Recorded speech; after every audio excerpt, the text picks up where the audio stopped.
Hi, this is Sally Morgan, physical therapist, craniosacral therapist, and Tellington T-Touch practitioner for animals and people. This is Tristan Corgi, and we're here for an episode of Conversations with a Corgi. And we are both exhausted from the drive and the long day at the Corgi show.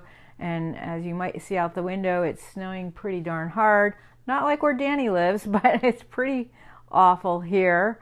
And cold, and it's supposed to turn to sleet and then turn to rain by like 5 p.m. when of course it's getting cold again. So I'm not optimistic that this won't be a day when we're just in the house.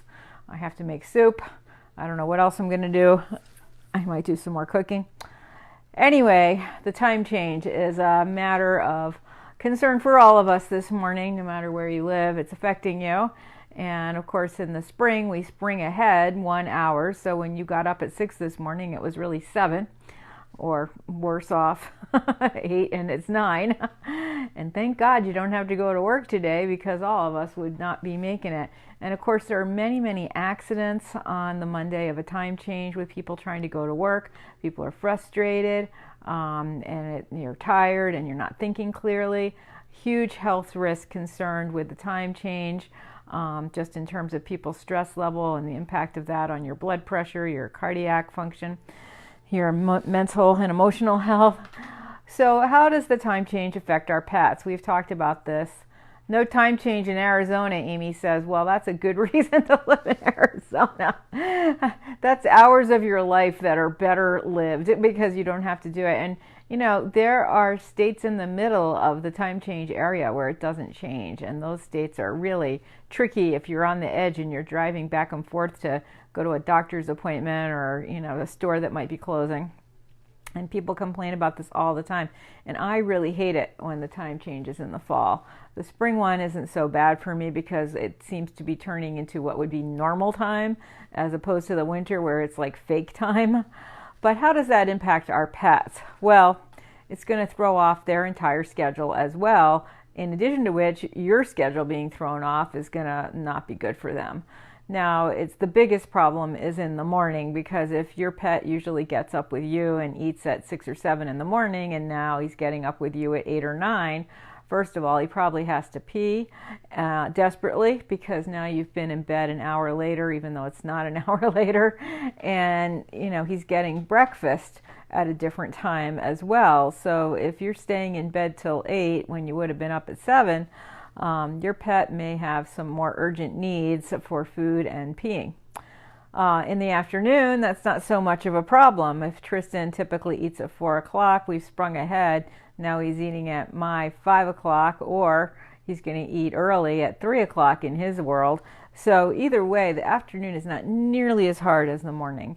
And of course, none of us are at our best in the morning of a time change, so that makes it even harder on our pets.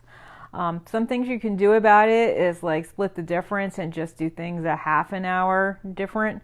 Like if Tristan usually eats at 4 o'clock and now it's going to be 5 o'clock, I'll feed him at the old time of 4:30. Or I could, grape this, or I could do the same kind of thing in the morning. If I was going to sleep until 8, which used to be 7 in the morning, I might sleep in till 7:30 old time, so that my pet is only a half an hour off. So that can help make their lives a little less stressful. And try to be calm about it yourself. I mean, there's going to be a million times during the day when you mistake the time. There's some clock somewhere that doesn't get turned, or when it does, it gains or loses 5 minutes. I mean, you've got to have a sense of humor with this stuff, because it is just laughable the way this whole thing works. And it's all based on, you know, science, really? I don't know. Just to suddenly change a whole hour like that. And people like Amy who live where they don't do it, she can appreciate the frustration and struggle, and she doesn't always live there. But, you know, a lot of us struggle with the time change, and it's not just us, it's our pets. I think this is a much bigger problem for horses, because now we've got animals and chickens that are really functioning around the light in the day, and the times when that light is a particular way are now shifted, as are their feeding times and their letting out times.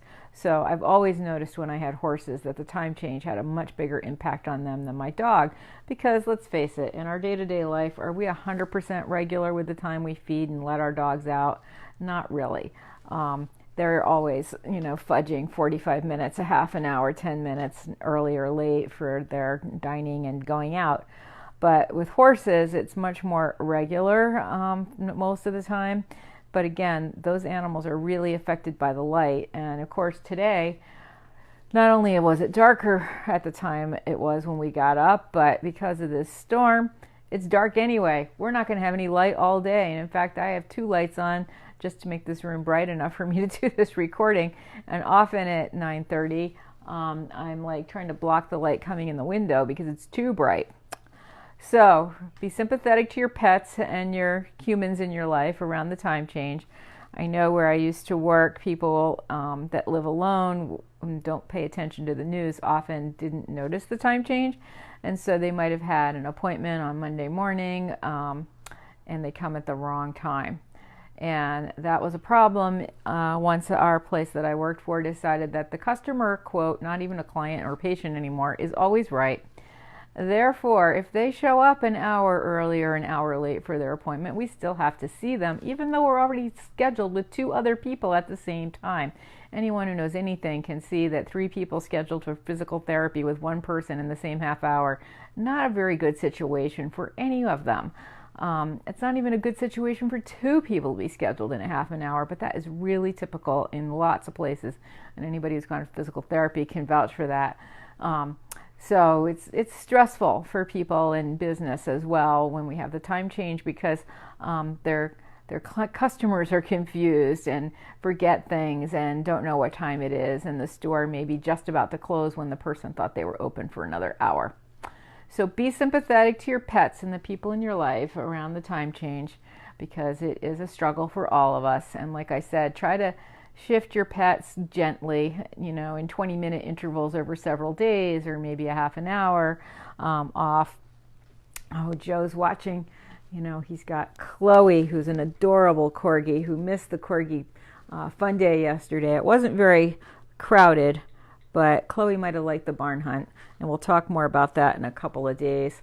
So we will be back for another Conversations with a Corgi on Wednesday, because we have our jobs as educators Monday and Tuesday this week. So everybody have a great day. Don't get too confused with the time change. And stay warm and stay inside, because this weather isn't good. Tristan's going to have a little romp in the backyard, though, because now it will be snow, not ice, where he wants to go. Right, Biss?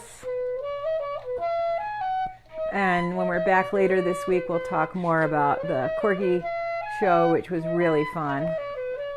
Tristan had a good time, but like me, he's exhausted.